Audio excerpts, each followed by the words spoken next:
Hey, what's going on, guys? It is Lance and Lauren, and we're live doing episode 23 of Elevated with Lance and Lauren. Yep.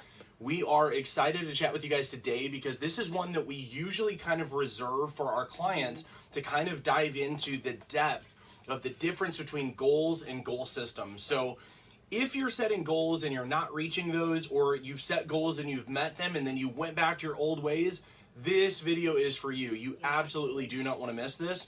This is something that we have seen for years, and the clients that actually get this, that really do acknowledge the difference between goals and goal systems, they see the difference between finite and infinite, and that is what keeps your results, your desired outcomes long term. Absolutely. So we're going to chat with you. I'm going to share a little bit of what the goal system versus the goal is, what the difference is, and then we're going to kind of give you a couple for instances of how we've seen this kind of play out with our clients and ourselves as well. So the very first thing that you need to understand is that goals that you're setting are incomplete.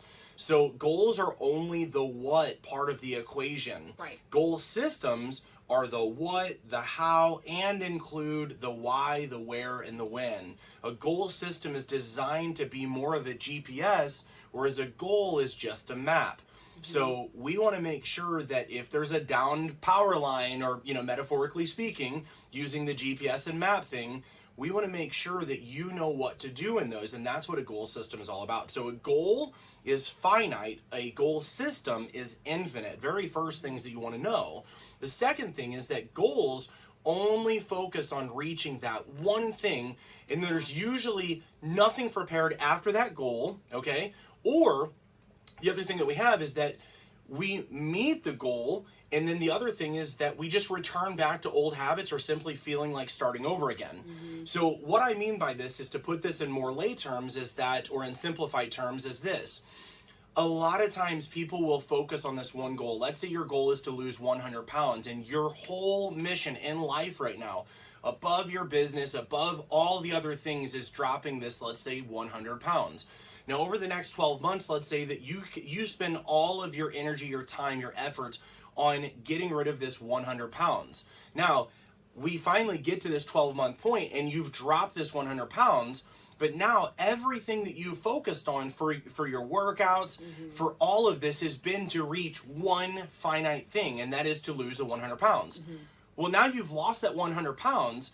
A lot of times what we've seen is that people immediately go back because they're like, awesome, I reached my goal and I can be done doing all this grueling stuff, and they go right back to what they were doing. Right. Or they reach this and they feel like, Now what? now what? I spent the last year of my life focused on reaching this one thing, and now I've reached it. Guys, have you ever had Christmas where the anticipation for the 60 days before Christmas is so exciting, and that's all you can wait for? This is me every year. And then when Christmas happens and it's over, you're like, Wah, wah. well, now what? This is how you're setting your goals, and this is what's happening. And it's going to lead to this feeling of frustration and kind of an emptiness after setting all of your targets and sights on one goal, Right. and then that goal is gone. Yep. So you're stuck setting a new goal, and does that goal really compare to 100 pounds? Is it really going to motivate you? And so here's what we end up seeing is, a lot of times people don't really consider the motivation after reaching the goal. They don't really consider that they're going to lose motivation after the reaching goal. Now, again, some people might feel really good after dropping 100 pounds, and they'll do anything that they can to maintain that. Sometimes unsafely, but the point is that they'll do that.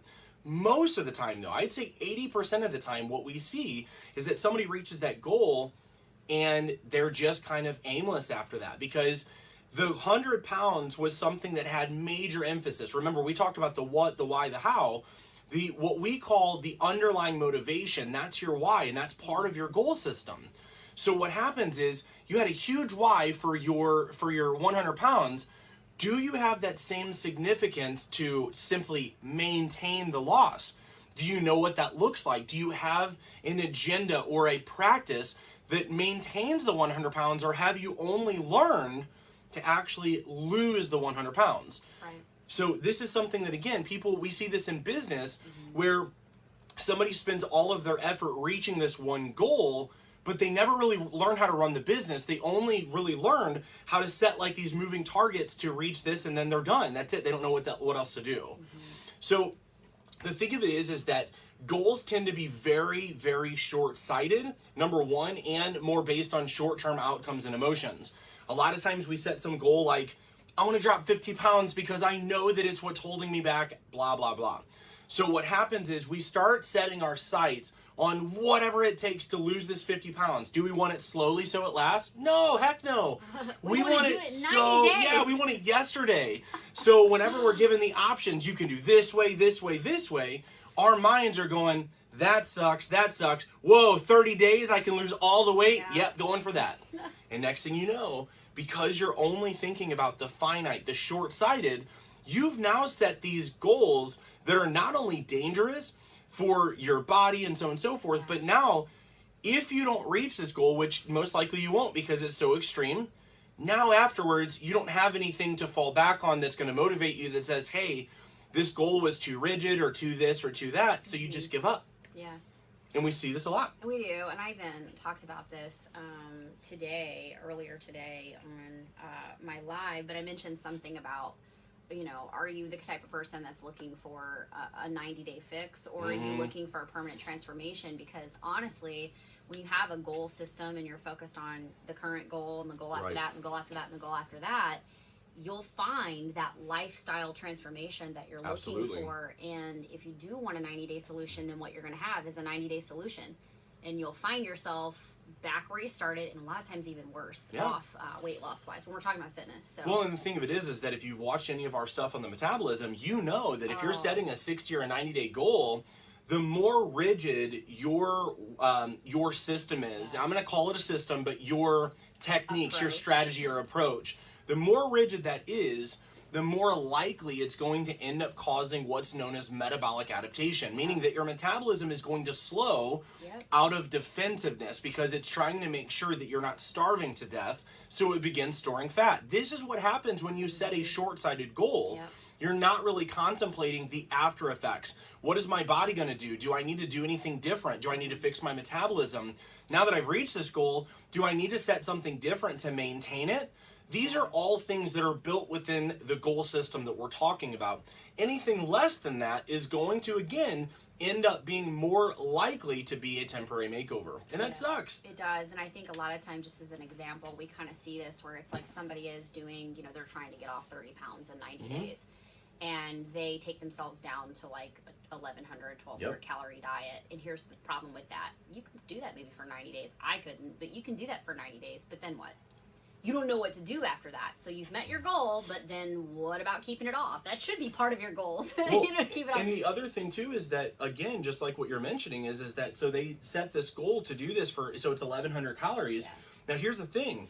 What happens is if you've had any dieting history before you're about to do this other diet, and you start doing this to set this 30-day or this 90-day goal of dropping 30 pounds or what have you, what you've done is you've decreased your calories so much that you're already starting your metabolism to slow down. But here's the thing that people don't realize. What do you do if you drop yourself to 1,100 or 1,200 calories right off the bat? And let's say that it doesn't. Let's say that you plateau within 45 days because your metabolism adjusts that fast. Now you just stop losing. Oh, it happens on a regular basis. So now picture this. You're 45 days in and you've committed to 90 of doing 1,100 or 1,200 calories. You're doing keto or paleo, whatever it is that you're doing. Doesn't matter. It's all based on deficits, guys. Whether you realize it or acknowledge it or not, it is based on deficits. So you're now doing this diet. You're at 1,100 calories and you're just like, if I can just get this 30 pounds off, I can go back to normal. So you're 40 days in and the scale stops moving. It's you're not dropping inches, you're not dropping weight, you're dropping nothing. What can you do? Do you work out more? Well, you're already working out like crazy. Do you drop your calories more? Well, you're already feeling like you're dying. What is there to do? And the next question with that, do you drop your calories more? The question B should be, is it healthy for me to drop my calories more? Yeah. What does my body require to function every day? Yeah, these are all things that a goal is going to overlook. A goal system, we use a 4-part goal system that allows us, and it's based on neuroscience, to make sure that you're setting a goal that has the why, the what, the where, and thinks about what you want long term. That's the biggest thing that you've got to understand. So the whole thing is that goal systems are about the goal after the goal and even the goal after that. it's about not only reaching one goal, but more than anything, it's a lifestyle that's going to involve reaching multiple goals in order to live out your desired outcomes permanently. So my question for you is this: when you're looking to drop this 30 or 40 pounds, are you okay if it all comes back?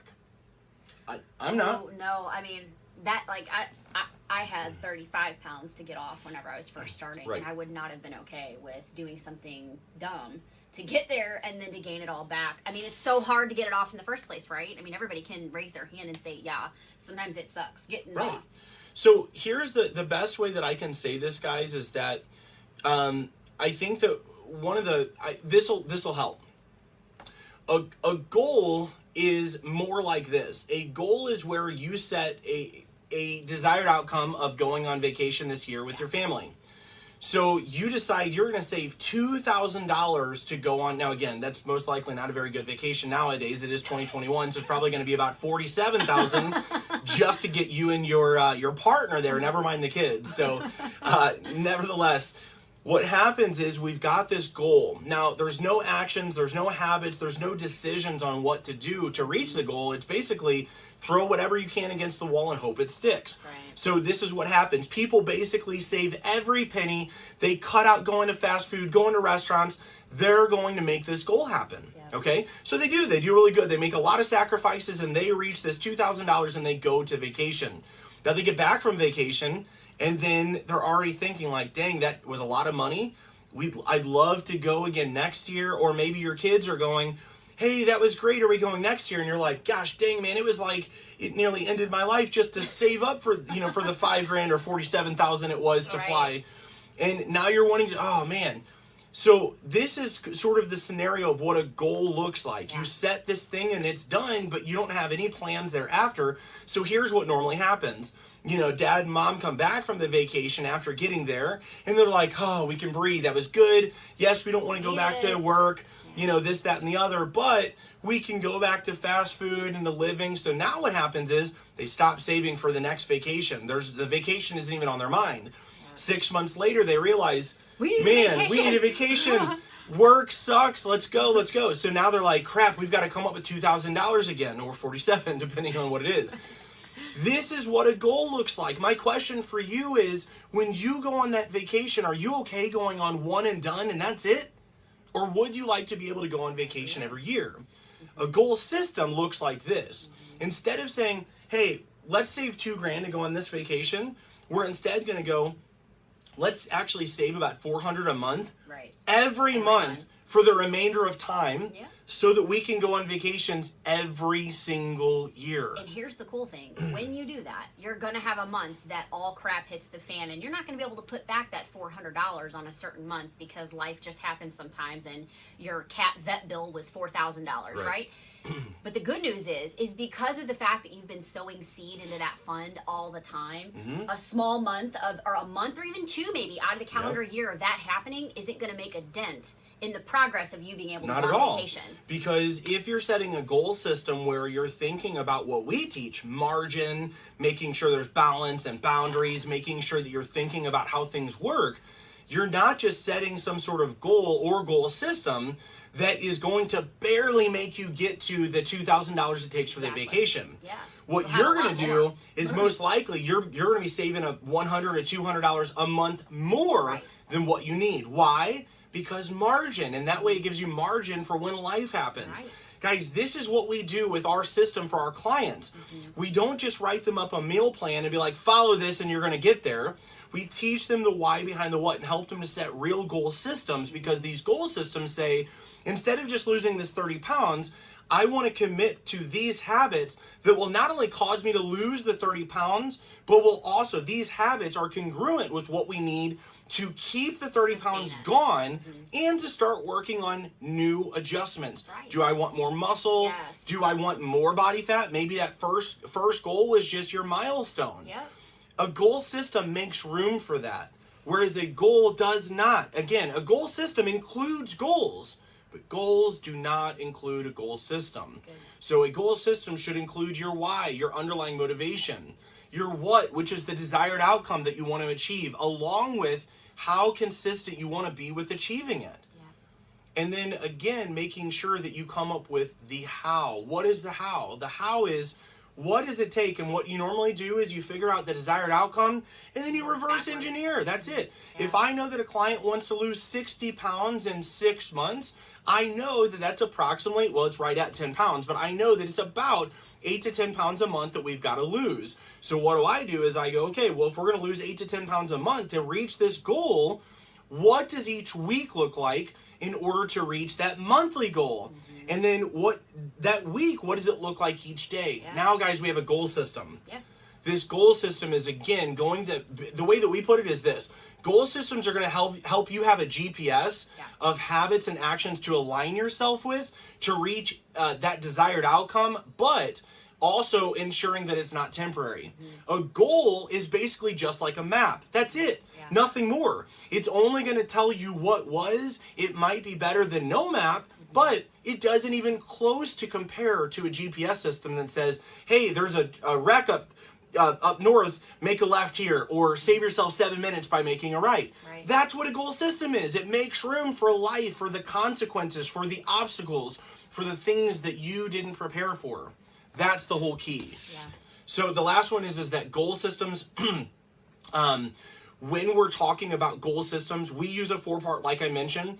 If you're going to do your goal system the right way, what we would recommend is, number one, determine what it is that you want. That's your goal. What is it that you desire? But what do you desire after that? You need to set a goal after the goal. Yep. The second thing is, why is this a must for you to reach this goal? Don't say to get healthy. Everybody wants to get healthy. If it was a must, you would have done it already. Right. Being healthy is what Tony Robbins would call an impotent goal. It doesn't move or motivate you at all. No. It's something that we all should aspire to do, but we don't. Right. So we've got to find something such as, I never want to feel embarrassed in my clothes again. I don't want to fidget at my muffin top whenever I'm sitting on a couch and people are over. Or I never want to cry in the dressing room when I'm trying on clothes for my friend's wedding ever again. I don't want to miss out time.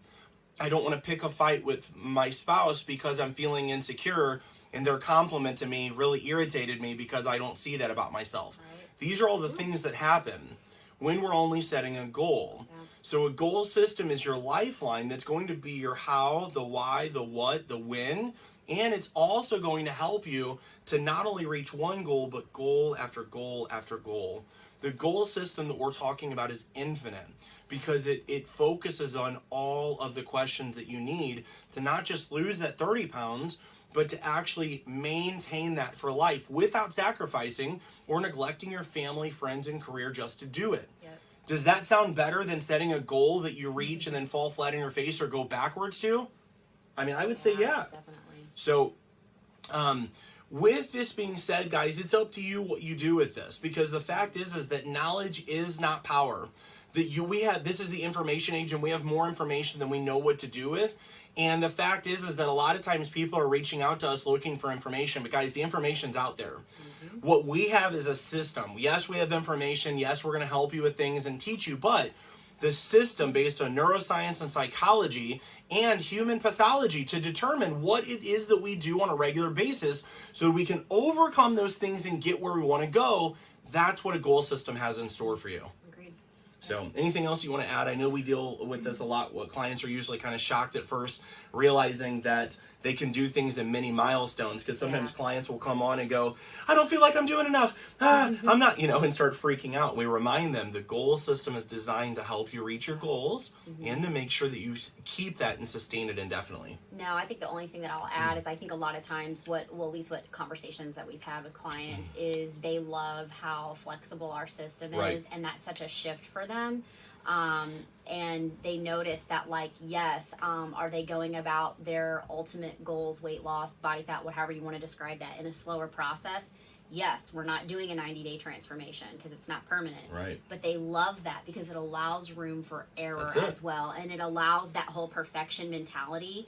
It takes that completely out of the equation. So they know that if something sucked for a day or a week, in the grand scheme of things, the whole Right. journey, it's not going to kill their journey. And I think that that's a big thing, and that a lot of people need to get, because unfortunately, and I can even speak from experience, I put so much pressure on myself to make a transformation in 3 months. And I did it. I really did it. I can go back and, gosh, I could load up all the pictures again. They're still on my Facebook page from years ago.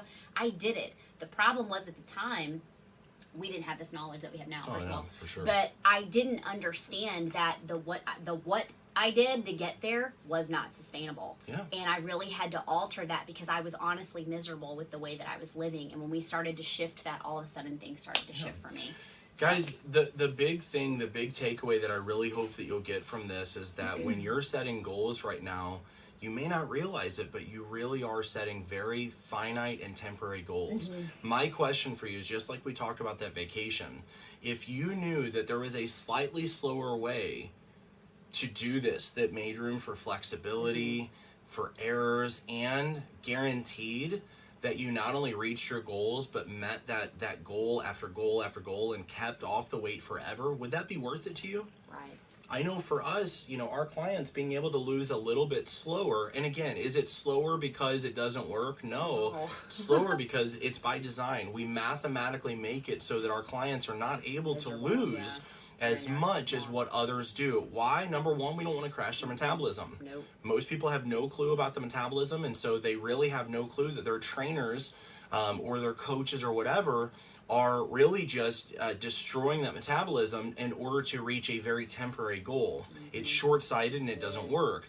So what we want to do, though, is make sure that when you're setting goals, you're considering my metabolism. We're considering, is this sustainable and adherable to me? I know, That's it's the huge. biggest thing, is that a lot of times, guys, the things that work twice as fast are usually the things that, number one, cause metabolic damage, and number two, cause you to feel like you're dying inside, because all you're thinking about is all the foods you can't eat, or thinking about how life is not normal. Right. And guess what happens then? When you're thinking about that, you're not focused on your goal. You're simply thinking, I can't wait to reach this thing so I can get quit. out of this and Yeah. quit. It's so true. And that means when you're ready to quit, you're not maintaining the results that you got. So I hope this has helped you guys. I hope you see how beneficial and powerful this is when you apply it. Again, knowledge is not power. Knowledge plus application is power. It's up to you to use this. So let us know what you think in the comments below. Hashtag value. Yes, if you feel like this has added any sort of, if it's resonated at all, or if it Hashtag clicks. resonated. Yeah, okay, you can hashtag all the stuff. So just let us know in the comments below. Guys, if you are interested in learning more of a system, we've talked about a generic goal system, but if you're interested in learning our system that we have perfected over the last 16 years together, Yeah. send us a message. Let's chat. Let's figure out if and how we can help you. Absolutely. Cool. All right, guys. Thanks so much for joining in for episode 23. We'll see you on episode 24 next time. Don't miss it. Be sure to make it. We'll see you then. Bye.